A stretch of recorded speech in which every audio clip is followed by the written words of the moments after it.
For decades, neurology operated on one single assumption. Your brain peaks at 40 and then it's all downhill. One neurologist decided that assumption was wrong and built an entire company to prove it. I'm Nancy Margrit, your host, and this is the Practice Pulse, where we explore how health, wellness, and longevity businesses are building, operating, and scaling.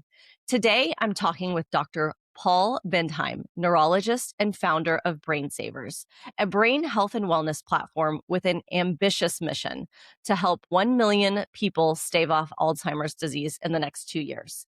His work is rooted in neuroscience research that most of us were never taught, and it's validated by some of the biggest names in the field, from the AARP to Sanjay Gupta. Dr. Paul, welcome. Nancy, great to be here. I appreciate this opportunity because, as you well know, it always takes a team to make a difference. And you and I and a lot of others now are on this team to help stem this epidemic of Alzheimer's disease.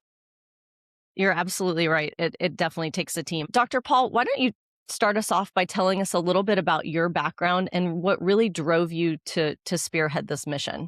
Okay, sure. So I'm a native of Phoenix, where I'm speaking from now. I actually went to medical school in Tucson and then did a neurology residency at the University of California, San Francisco, where I did research on what is now known as prion diseases or mad cow disease, which shares with Alzheimer's the accumulation of an abnormal protein, an amyloid. It's a different amyloid in Creutzfeldt-Jakob disease, the human form of mad cow, if I can use that term. Mhm. And then I continued to do basic research and eventually met a fellow named Daniel Chain, whose father was one of the Nobel laureates for the discovery of penicillin. And Daniel had started a biotech company looking for treatments in Alzheimer's disease. And so for the past quarter of a century now, I've been working on strategies to prevent Alzheimer's disease. And in 2003, I was asked to review a grant from a philanthropy where I serve on the scientific advisory board. And it was proposing to do research looking at the benefits of aerobic exercise, endurance or stamina building exercise on the aging brain. And that was a wake-up call to me because, as you mentioned in your introduction, the central dogma of the aging brain for decades was that you were born with this amazing, most complicated, complex object in the universe, the human brain. But at the age of 40, it started to unravel. And I heard that from no less a luminary than Houston Merritt, who at the time was the retired chairperson at Columbia University, the Neurological Institute in New York City. And one day, I and a group of students were sitting with him, and he said something that so impacted me, I quoted it in my book. Dr. Merritt said, "The worst thing about growing old is sitting in my chair and listening to my brain cells commit suicide." That was the central dogma. At the age of 40, it started to unravel. If you were lucky, it unraveled slowly. You lived to a ripe old age, mentally, cognitively, with intact memories. If you were unlucky, it unraveled more quickly, and you became, back in those days, the term was senile. Senility was the term. Now we talk about dementia. Well, beginning about a quarter century ago, maybe a bit more, scientists, first in the laboratory and then in the real world human laboratory, made these remarkable discoveries. And the two fundamental principles upon which BrainSavers was built, number one is neuroplasticity. Even at the age of 70 or 80, you can change the architecture of your brain. You can generate new neurons, new brain cells, and you can connect them through synapses, the connections between brain cells. And the other underlying principle is brain reserve or cognitive reserve. And that follows in the footsteps of body reserve or physical reserve. Even high school students now know that people that exercise, that eat a healthier diet, their bodies are protected to a certain degree against diseases like osteoporosis, heart and lung disease, stroke, and cognitive reserve is the analogous concept applied to the brain. And as you mentioned, what I started, BrainSavers, is built on the shoulders, the discoveries of countless scientists and physicians who have contributed now to this overwhelming evidence that, in fact, if you live a brain healthy lifestyle, if you reduce your risks of insults to your brain, you build brain reserve, you use neuroplasticity, and you, to a major extent, can reduce your risk of Alzheimer's disease. In fact, the Lancet Commission in the UK 2 years ago published an expanded list of risk factors and lifestyle modifications to make. Mhm. And they say that 45% of Alzheimer's cases can be prevented through risk reduction and lifestyle modifications. So that is exactly my mission now, Mhm. is to help educate anybody and everybody who will listen that they can make changes in their own life and reduce their risk to this really arguably the most terrible disease to end a life with. Because not only is it rob an individual of his or her personality, his or her memories, but it so hugely impacts family members and caregivers. And in fact, the Alzheimer's Association every year publishes a report, and every year, almost without exception, I think, they highlight that 2/3 of caregivers of individuals with Alzheimer's disease become clinically depressed. It takes a huge burden on families and friends. And that's not to even begin to talk about the economic cost of the system. There are some medical economists who say this one disease could bankrupt Medicare. Mhm. It's so true, and we often, when we think about diseases like this, like Alzheimer's, and how it affects us, we think about, how it will affect us in the future, or maybe how it affects a loved one, but we don't often think about the ripple effect of how it is affecting those who are then, tasked with caring for these individuals, those that are often closest to them.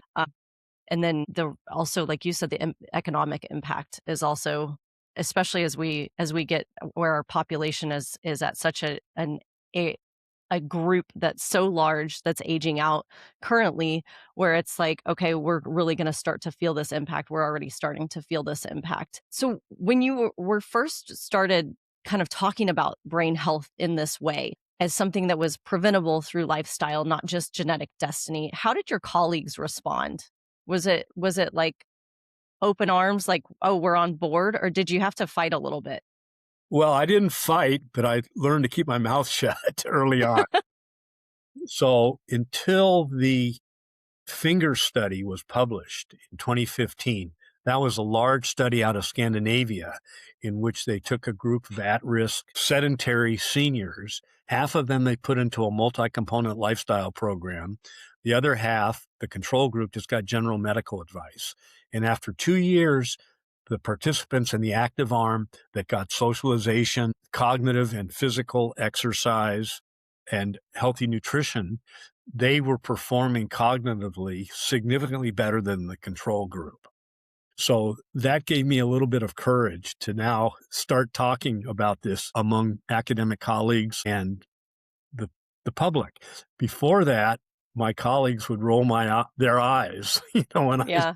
because it was considered by many voodoo science, not dissimilar to the prelude to the results of the Framingham study, which started coming out in the 50s out of Massachusetts, which showed that lifestyle modifications could greatly impact heart disease, meaning you could prevent it to a certain extent. Mhm. So it's gratifying now to see that lifestyle as a prevention strategy for Alzheimer's is now mainstream.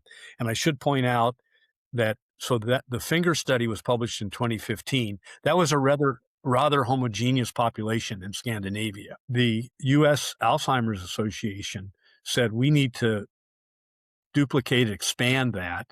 And so they started a multi-component lifestyle program. And today is June 2nd. July 28th, last month, was the 10-month anniversary of the results of the US Pointer study being announced. And it was met with huge accolades in all the popular press and media because it demonstrated in a heterogeneous American population that a lifestyle program over 2 years significantly reduced cognitive impairment, and by extrapolation means it reduced the risk of Alzheimer's disease. Which is great. Those are like those studies like that, and then even just the math you were bringing up, like 45% of these cases are preventable through lifestyle. Those are very impactful and empowering numbers for people and individuals to have, because you have the ability to really change the trajectory of your lifespan, of your health span, those healthy years, and extending that health span. So I love that you're bringing some of that research to the forefront, and then tapping into how do we really educate people on what lifestyle choices they can make to really make that pivot or shift. So, why don't you walk us through what the Brain Plus Body Total Wellness program actually looks like week to week? What are the participants doing in a typical class? And what does the program look like? Sure. Let me just back up, and Yeah. because you reference the risk of Alzheimer's disease, the biggest risk is age. So that when you're 60 years of age, you have about a 1% risk of getting this disease. That more or Hmm. less doubles every 5 years. So depending on which epidemiological study you reference, between 30 and 50% of the population over 80 will have dementia, of which Alzheimer's is the predominant form. And Wow. with 10,000 boomers turning 65 every day, you're absolutely right. The numbers are just going to keep going straight up if we don't implement prevention strategies. Hmm. So what we've developed at BrainSavers, we call the Brain Plus Body Total Wellness Program, and we currently have 2 full years of content for our live instructor-led classes that most of our partners use twice a week for an hour. And it incorporates the 6 pillars of brain health: socialization, cognitive memory exercises, physical exercise, mostly stamina building, endurance, but also strength, flexibility, and balance, socialization, brain healthy nutrition, stress reduction, and the do's and don'ts of a healthy night's sleep. And the way each class is organized, it starts off with a little introduction by the instructor with socialization, and then a few minutes of relaxation. So participants clear their mind and are ready to participate and learn. And then it's followed by what we call a cognitive movement activity in which you combine thinking and moving. The best example, and one that I don't like to talk about because I'm so bad at, is learning a new dance. But that involves brain work and Hmm. physical work. And then that's followed by the formal physical exercise part, usually about 15 minutes of aerobics, some strength, balance, and flexibility. And then that's followed by the formal cognitive piece, which starts off with a mini lecture on one of the 6 pillars. So, for instance, on a Tuesday, the class may be talking about healthy fats, omega 3s, and the like. After that, and that's with a PowerPoint for the instructors to help inform, educate the participants. And that's followed by cognitive exercises, working on a memory technique or how you process new information. And at the end of that, I should have mentioned at the beginning, there's often a review of homework. We like to ask people to do something outside of the class. For instance, go home and make a Mediterranean style meal. Hmm. Tell us about it. So that's the review of homework. And at the end of the class, a new homework assignment. And then finally, a moment or two of relaxation and stress reduction. Now, the challenge is getting all of that into 1 hour. When I first had this idea, I thought, well, the class has to meet every day, 5 days a week. But I was quickly informed by clients, partners, that's not going to work. We have a busy schedule. And Hmm. so that's how we've settled on 2 1 hour sessions a week. And it's been very gratifying that, I drop in from time to time on a class here in the Phoenix area, and people enjoy it. And if people enjoy something, they benefit from it. And even if we can't precisely measure the improvement in cognitive skills or physical skills, people enjoying something helps their attitude, helps their quality of life, and that translates into longer, happier, healthier lives. Mm. I think that's great. I love the way that you've structured that, and it does make it a little more digestible because it's only twice a week for an hour. Yeah. but you're able to kind of incorporate some of those activities outside of that time so that individuals can really tap Yeah. into some of those exercises. So You let me go let ahead. me you tweaked my brain. Yeah. So, with one of my colleagues, Dr. Richard Samuels, a Mhm. psychologist, came up with the World Brain Gym concept. So you can only do so much in an hour twice a week. So the World Brain Gym concept, excuse me, is to encourage people to get out in their community and explore all of these brain and body building activities that lead to a healthier life and a more enjoyable life. For instance, a book club, Mhm. okay, or going to a concert, or going to the zoo, or doing something fun with your kids or grandkids. Those are all activities. My favorite one, I guess, is most of us love to travel, but how many of us can go to Italy for 2 weeks this summer? Not many of us. So what do you do instead? With your partner or with a friend, you plan a very detailed 2 week trip to Italy with where you're going to be. You're going to be in Florence Monday through Wednesday, then in Rome, and then maybe you're going to go to Pisa, wherever you're going to go, and what you're going to do there and what you're going to eat. And that's a great World Brain Gym exercise. You're learning about Italy, you're learning about the culture and the culinary Mhm. sites. And at the end of the 2 weeks, then treat yourself to a good Italian meal in your local Yeah. Italian restaurant. Yeah, I was gonna say you could even kinda cap that off with cooking some Italian meals and Yeah, absolutely. yeah. Just yesterday, we were talking at BrainSavers about developing a cooking nutrition class because people love to eat, they love to talk about it. And so slowly, we'll bolt on additional things. And I should also mention that we now have the program in part available online. We call that BrainSavers Online because we realize there are many people that don't have a facility nearby that offers BrainSavers, or they live in a rural area, or they can't Mhm. travel. So we've now developed videos with an expert videographer that basically takes the live class content and puts it on video so people can watch these whenever they have time That's and great. get most of the benefit. So you have the digital component where people can attend online, and then you have the in-person. How do you train the instructors that are doing the in-person Yeah. So classes? we actually put them into the hippocampus. I don't know. The hippocampus is that memory maker part of your brain. Mhm. And if you look at it in certain brain slices, it looks like a seahorse. That's what hippocampus means in Greek. So I the didn't know hippo that. yeah.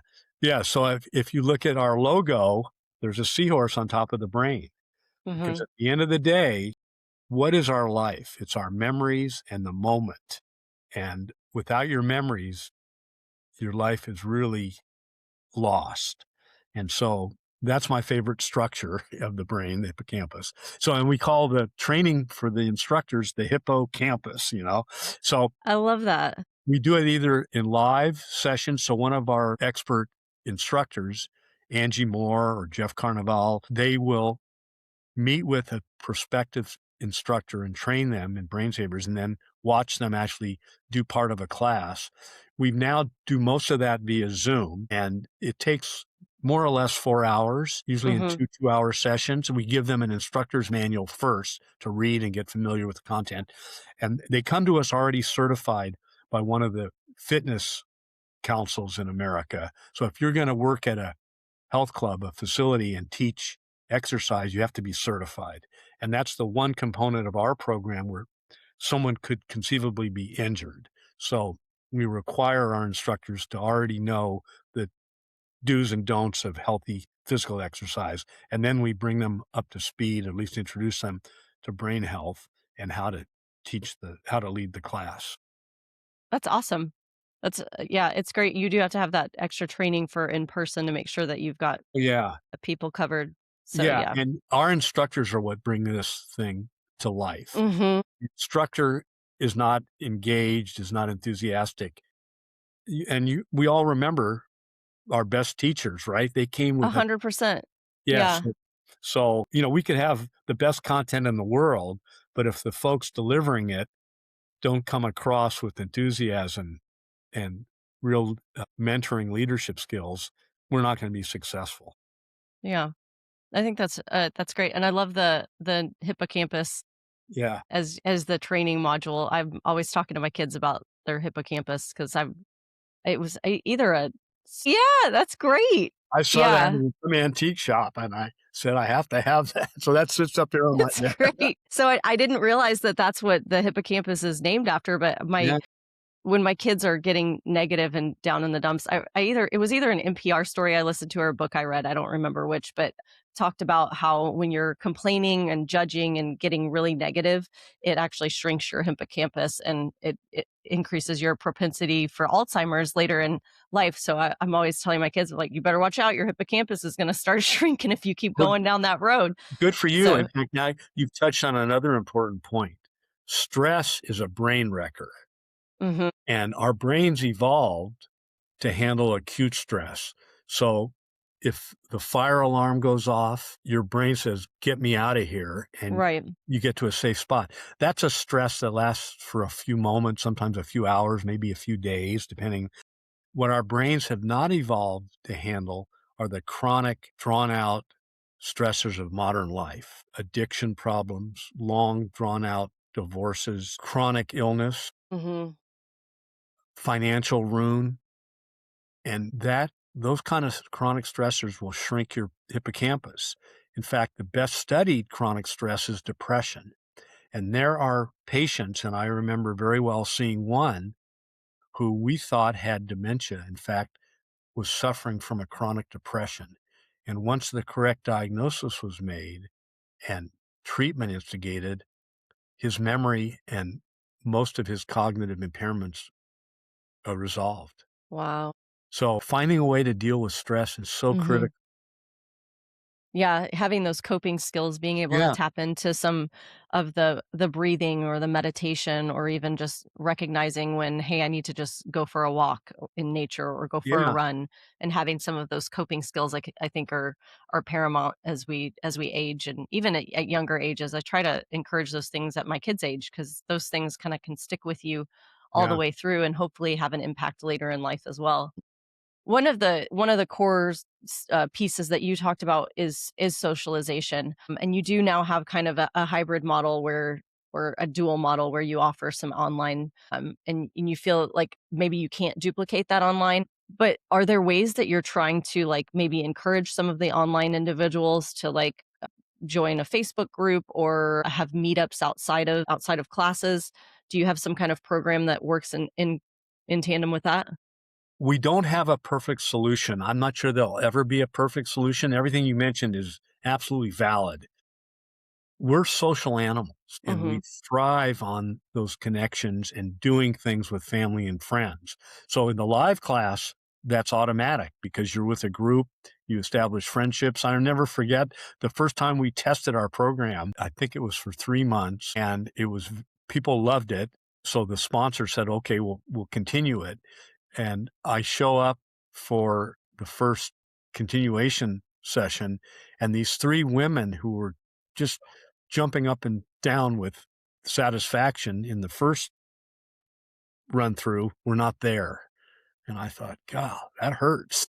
Yeah. But then I don't know if it was that it wasn't the same day later, I bumped into one of them in the community room at the community center where the class was being held. And I said, how come you're not at BrainSavers? She said, oh, because we learned about the World Brain Gym. And now we're doing a Zumba class at the same time as BrainSavers. So I thought, okay, that is okay. But back to your question. So there are now increasing number of companies that are offering, I'll use the term, and I'm a little weak on some of this terminology, live chat bots. So that you could be participating in a BrainSavers online video Mhm. and you don't understand something that I've said or one of my colleagues have said, and you can pause it and ask the bot, please explain further to me what omega-3 fatty acids are, for example. And then, Mhm. automatically AI driven give you a succinct answer. So there are companies developing that, and we're in early discussions to see how we could incorporate that because that would increase, at least to some degree, the socialization piece. But I think the bottom line is get everything you can from our videos, then get together with family, friends, and do things more or less related to what you're seeing on the videos. Yeah. No, I think that's great advice, and people can really take that and kind of run with it in different ways. I know we have a strong, we call them the mall walkers, but a mall walking community of individuals who go to the mall and they just walk around inside on the mall in the mall, and they meet up with each other and walk and chat and have that socialization piece. So being able to tap into some of those community things that you can get outside of the online arena is really great. Yeah, and then Mm. I Mhm. sorry Go to ahead. interrupt you, but No, yeah, go ahead. early on, someone told me about walking book clubs. So there you've got a cognitive activity, a physical activity, and a social activity all combined. That's great. And I think it was in the one of the malls in the north central in Minneapolis or something where, in the winters are pretty tough there. You can't Mhm. do a walking book club outside, No, but in a mall, you can do that. absolutely. I think that's great. Yeah, anytime you can kinda combine the 2 is wonderful, and then, of course, if the weather is nice, then you can also tap into some nature, which is, like a triple whammy, so that's great. So as you look at the asynchronous video content and then the in-person, which model are you prioritizing for growth? Well, I think from a business perspective, the online model is so greatly scalable, you know. Mhm. And as you mentioned at the outset, we'd like to see 1 million people benefit over the next 2 years from this program. We're not going to reach 1 million people with the live classes in 2 years. We potentially could reach that many people online. Right. Yeah. You can definitely scale a lot better Yeah. with the online. Let's talk. Okay, so let's shift and talk a little bit about some of your operations and your systems. So the business went through a major pivot early on from your original idea of building like a physical Ronnie's places, which you had originally talked about in our intro call, to distributing the program through some existing channels. What did that pivot teach you about scaling a health and wellness program? Well, Nancy, you have to realize you're talking to a non-businessman here. And before BrainSavers, I realized 2 parts of my brain had never developed. I've already alluded to one, the dance lobe of my brain is not present. The music lobe, I appreciate music, but I certainly have no talent as a musician or even a potential musician. Having started BrainSavers, I realized the business lobe of my brain is severely underdeveloped. I think I enjoy the marketing aspect of it. So Mhm. again, back to the team, I now have a small but really good group of experienced business folks to, you know, build this and hopefully provide the benefit to 1 million people in the next 2 years and then beyond that. So you mentioned Ronnie's places. So my first idea, my mother played tennis until she was 86. And so Ronnie was her name. So I was going to build bricks and mortar health clubs for seniors in places like Phoenix, Southern California, Texas, Florida, places where there's a big concentration of seniors. So I shared that idea. I actually wrote a business plan, which in retrospect is kind of laughable because it was 20 pages of the science as it existed back then. And Mhm. one paragraph, this will make money. That's about I knew. And both of the people I shared it with liked the idea. One of them, who had a lot of experience with startups, said, Paul, no one's going to invest in your idea. You're an unproven entrepreneur. What I suggest is forget about bricks and mortar, develop the program and sell it into existing channels. And so that was the major pivot. So we started developing this brain and body total fitness program. Now we call it the total wellness program. And at the time, Silver Sneakers was a success story. Silver Sneakers is a physical fitness program for seniors. And it was growing very nicely thanks to partnerships with health insurance companies providing this benefit to members in health clubs. So that was our first model. And as we developed, we realized maybe a better way is to develop this content. When I mentioned we now have 2 full years of content for the live program Hmm. and sell licenses to the content. So that's what we do. We sell a license to a facility or a retirement community, a community center, and that gives them unlimited access once we have trained and certified the instructors, unlimited access to the content. And they can have as many classes as they have demand for in that facility. That's great. Yeah. And, we're tweaking that. We now have developed what we call the designated donor program so that somebody could say, geez, I'd like to bring this to my local YMCA or my local Jewish community center or my local whatever. And they can then make a donation to that facility designated for the facility then to purchase a BrainSavers license. So Mm. I'm not a tax expert, but my understanding is the donor can get a tax break. The facility now has funds for a program that they otherwise wouldn't have funds for, and the participants now have a fun program, beneficial program to participate in. So we just yesterday had a very positive acceptance of that idea from a YMCA in the southeast part of the country. No, I think that's a great idea. It was when we first had our initial intro call, the first thing I thought was the YMCA I go to work out needs this program because you do a lot of YMCAs have such a large older population because it's a much more inviting environment than some of the I call them bro gyms that other people attend. So Right. it's a more inviting and diverse environment, and it has a lot of them have so many different tools, more tools than a typical gym would have, such as like a sauna, which we know has health benefits, and a walking track where you can have some of that socialization piece as well.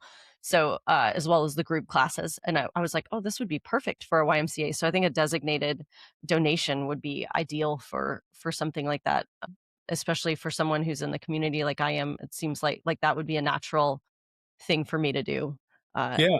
It enables the donor to do something to give back to his or her community. mhm, Very positive way. And, YMCAs, JCCs, a lot of facilities are not for profit and they're mhm, all strapped. They say, wow, what a great program, but we don't have the money in our budget to do it. right.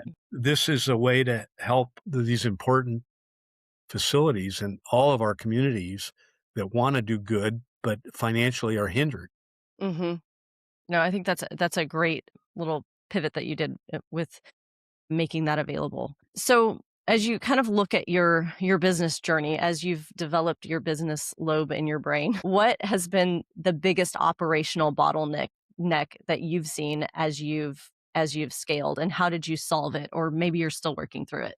Yeah, we're definitely haven't solved it, but we're on the way. So I think the biggest hurdle is the sales hurdle, being able to get in front of appropriate potential clients and demonstrating to them the value that we think we bring. And, again, it's all about having the right people in the right seats on the bus. So, it all stops with me. Things that don't work, I have to take responsibility for. And it's been some trial and error, and getting good advice, listening to it. And now I have this core team that know what they're doing. And so that's a stress relief for me. I sometimes, it's not true, but I say it, that I was 6 feet tall before I started this. Now look at me. I'm 5'5". That's what a doctor going into business can do. Yeah, it's a You know, different world, huh? yeah, it really is. And I was naive enough to think if you build it, they will come. It Mhm. doesn't work. You have to not only build it, you have to introduce it, you have to sell it, you have to market it. And that Yeah. takes expertise that I quite honestly never had, only maybe have a little bit now. And it Right. also, again, it gets to the one of the first points we touched on, passion. My passion is for, as a doctor, I love helping people. And, that's what's kept me going here. I realize that this is potentially a way to help a lot of people with a huge issue. But I don't have the experience and I don't have the passion for the business side. And Hmm. having realized that, at least I think I was honest with myself and said, Paul, you've got to find people who have that passion and you wed all of this together, and then you have a chance to be successful. Hmm. Yeah. No, I think you touched on a lot of great points there because you're a doctor and science is not always, but often very, black and white. You know what you put in, you're going to get out, these specific results, right? Whereas business has I feel like a lot more moving parts and a lot more to kind of actually like figure out along the way. And you do have to really, sometimes you have the best product in the world, but if you can't explain to someone how it's going to solve the problem that they have, you're not going to save it. You're not going to sell it. You know what I mean? So, Sure. I can't reference business cases, but I'm sure they're in the thousands of great business ideas that die on the vine because the inventor or whatever didn't have the wherewithal, whether mhm. it's financial or connections to get it off the ground. And I know in science it's absolutely true that Nobel Prize winning ideas, if the experiments aren't done, if the experiments aren't published, a Nobel Prize is in a notebook somewhere Yeah, it's not and gonna never happen. seen the light of day. Yeah. So Yeah, I'm sure there's real analogies there. for sure, you have to have the resources to move the ball down the court. Yeah. You can't just win it alone on an idea.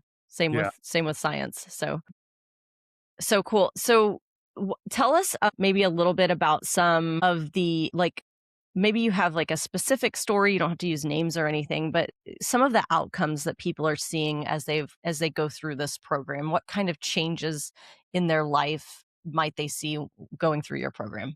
Yeah. Well, so, one of the very first ones that may be the best testimonial I've ever heard about what we're offering was at the conclusion of one of our beta tests, a gentleman who was about 80 years old. He and his wife drove 30 minutes to come to this class. And at the end of the 6 months, we said, anybody would like to get in front of the video camera and tell us your impressions? And he said, everybody needs a purpose, a destination when they get up in the morning. And we found that at BrainSavers. So, and I think that's so true. And I think that's a Mhm. big challenge for a lot of people. They retire and they haven't developed a follow through plan. And see that more with men than with women. Women, in my view, tend to be more social. They do things together and they volunteer more. And men, unfortunately, are content to stay home and watch television. Mhm. And so we teach volunteerism as in our content. There's so many great opportunities to help your community as a volunteer, and it builds happiness and Mhm. fulfillment. But it's a real issue, and our classes, I would say 70-80% of the attendees are women. How do we get more men doing things that they'll Yeah. enjoy and benefit from? I don't have the answer yet. We've thought about, well, bring your husband, and for the places that charge, what is it, buy one, get one kind of thing. Oh, So, that's a but good idea. Yeah. there are a lot of nuances, a lot of problems still to be worked out, but it's a start. No, I think that was a great, point you brought up, especially traditionally, I feel like women often were, like, whether they had a career or not, were also working in the home in terms of cooking, cleaning, planning, making sure things remained maintained, and things were upkept. And a lot of men, their focus was outside of the home, and so once that retirement hits, they're almost, like, lost, and there's almost this perception that that's what you're supposed to do when you retire is sit in your lazy boy and watch TV all day Yeah, long. I know. And we just need to change that perception and really, really, I think it's beautiful what you're doing with your program, encouraging people to cook and to find, different ways to incorporate the 6 pillars in their day-to-day life. that they wouldn't normally do. So I think that's great. Yeah, we have to instill curiosity. I Mm-hmm. think children are curious from the get-go, but we have to education is huge. We have to educate kids around the kitchen table, the dining room table, about healthy lifestyle, being curious, exploring the world, and we have to continue that throughout the lifespan so that people have a purpose, have a joy, Mm-hmm. have something to do when they're no longer being a doctor, a lawyer, a factory worker, whatever it is. Open their eyes to the World Brain Gym, if I can go back to that. Yeah. No, I think it's great. It's beautiful, and I agree with the having that purpose is so important, and bringing in outside hobbies. My dad, he does Duolingo, so he's learned been doing three different languages, and so but he's contagious about it, right? So now our whole family does Duolingo. So we all like have our streaks, and we all tap into that. But I think being able to bring in some new purposes and new ways that you're really able to expand your interests and do those in social ways as well. So I think your program's doing just a beautiful job of that. I'm smiling because of your reference to your father. When I first had this idea, Nancy, and I said, I need to talk to some people who know more than I know. And I made 2 stops on my first trip. One was at the University of Illinois, where Art Kramer was, and I consider him the founding father of the science of exercise and the aging brain. Hmm. He published with his team the groundbreaking studies that demonstrated that people that walked had better brains. And then I stopped and saw Steve Ferris, who unfortunately is now deceased. He was the head of the New York University Alzheimer's Center. Hmm. And I asked each of them, if there's one thing you can do to help your brain as you age, what would it be? And they both said, learn a new language. So tell your dad he's right on top of it. And when you think Well, about it, great. learning a language, we talk about Oh that. yeah. It uses a Yeah. lot of your brain. No, he's great with it. He does that, and he walks and bikes every day, and then when he's at his condo in Florida, he bikes to the beach, swims in the ocean, and then has a beer, which is not good for your brain, but then rides his Well, bike back. Well, so that But that it's just opens up one. a whole can of worms. The current health recommendations are no alcohol is the best Yeah. policy, but I maintain that from a public health standpoint, okay, but from a personal standpoint, alcohol is such a part of some religions, Mhm. some cultures, some societies, that the stress you cause people by telling them, "No, you can't have 1 beer, you can't have 1 glass of wine." I don't have any data for this, Right. but my gut tells me and my brain tells me that the stress of that is worse than a beer or worse than a Yeah. glass of wine. So Yeah. I think that's I think moderation is key when it oh, comes to stuff like that. yeah, Yeah. right. So, yeah. Well, let's talk. So, before we shift into the lightning round and close out, I want to talk just a little bit about the future. When brain health becomes as big as heart health in the healthcare industry, which you predicted would happen, what does BrainSavers look like 5 years from now? Are you still building the platform and certifying instructors? Are you licensing the model and stepping back? Or have you thought like kind of where things will go in the next 5 years? Yeah, to be very honest, BrainSavers will have a new CEO, someone who knows how to take a business that has huge potential from the first or second step on the ladder up to the ninth or 10th step. I want to be completely open about that. And I think, business better than I do, but I think that's the natural growth of many, many successful companies. There's a startup team, there's an initial growth team, and then there's a bigger growth team, if I can use Right. that. The scaling So, team. Yeah. yeah. So, but personally, I just want to see lots of people feeling better about themselves, better about their brain, because with mentoring, coaching, and socialization, they've become their own brain health quarterback. It's very hard for people to do this stuff on their own. It's hard to put on your walking shoes for the first time and say, I'm going to go do a 10-minute walk. So that's where the coaching, the mentoring the social grouping comes in. I just want to see this grow, and I want to see other companies that are entering and that are involved. And, some of them are big players. The Alzheimer's Association, after the announcement of the Pointer study results, said they were committing $40 million to implement these findings in communities across the country. Us Against Alzheimer's. There are a number of organizations now devoted to helping reduce the terrible impact of this disease. And so we just want to be part of it. And I think our model, at least as it is a healthy, successful one. It just has to be implemented widely. Mhm. Yeah, it just needs to scale. You're just at the point now where Yeah. it's time to scale things. Yes. That's awesome. So you're raising some capital and building out your marketing with your team. Where do you see the biggest opportunity for growth and to scale? Is it healthcare systems, independent senior communities, corporate wellness, or is it more direct consumer in that digital platform? Yeah. Actually, all of those are fruitful. Mhm.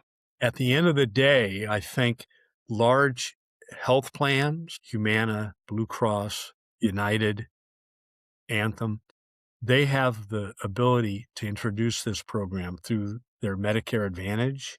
Interesting, Medicare itself a few months ago announced $100 million funding to implement lifestyle-based programs to impact chronic disease in America. So lifestyle as a prevention strategy, not just for dementia, but for heart health, for all Mhm. those diseases that we can name, is becoming more and more front and center in policymakers and financial folks. And there's now the American College of Lifestyle Medicine that is about 20 years old, and they've adopted 6 pillars of brain health, not our 6, 5. They have all 5 that we have, but not the cognitive one. Their 6th pillar is their avoidance of risky toxins, alcohol, smoking. Mhm. So it's broader because, our focus is on brain health, Right. but Right, right, there's right. tremendous synergy, of course. Definitely. Yeah, definitely some major But synergy. but, I don't think like a business guy, but all I know is there are a lot of people, that need help or that could use help. There are a lot of continuing care retirement communities, independent living. There are Mhm. thousands of senior centers, community-based and other, where seniors gather, and these sorts of programs can find a spot and help people. Yeah. And of Yeah. course, the online to reach countless people, direct to consumer, Mhm. or sponsored by a health plan or Yeah, I think a multi-pronged approach is great, and being able to kind of scale and grow all of those yeah. is a heck of a plan. So, all right, so we're going to do a quick lightning round before we close out. So these are just short, quick questions, quick answers, and then we'll close out. So, if there's what's one myth about brain health that you would like to eliminate forever? That your brain starts to unravel at the age of 40. The fact is your brain is remarkable in many ways, but it's actually the one organ that can get better with age. And think about it. Why are the best doctors, lawyers, businessmen, dare I say even politicians, older, more experience? They've grown, and the older brain is more creative. It makes better judgments, but we have to dismiss that myth that it's a one-way street and that's downhill. Your Mhm. brain can remain strong and functional as you age. Awesome. What is a mindset or habit that's enabled you to stick with this mission for 24 years, especially when times are tough? I suppose it's simply being stubborn. You know, I realize I learned from my parents perseverance. You have something you believe in, you got to stick with it. It doesn't happen overnight. And then I think I mentioned working with Daniel Chain, whose dad got the Nobel Prize. I worked with Daniel in the early stages of an Alzheimer's drug discovery company.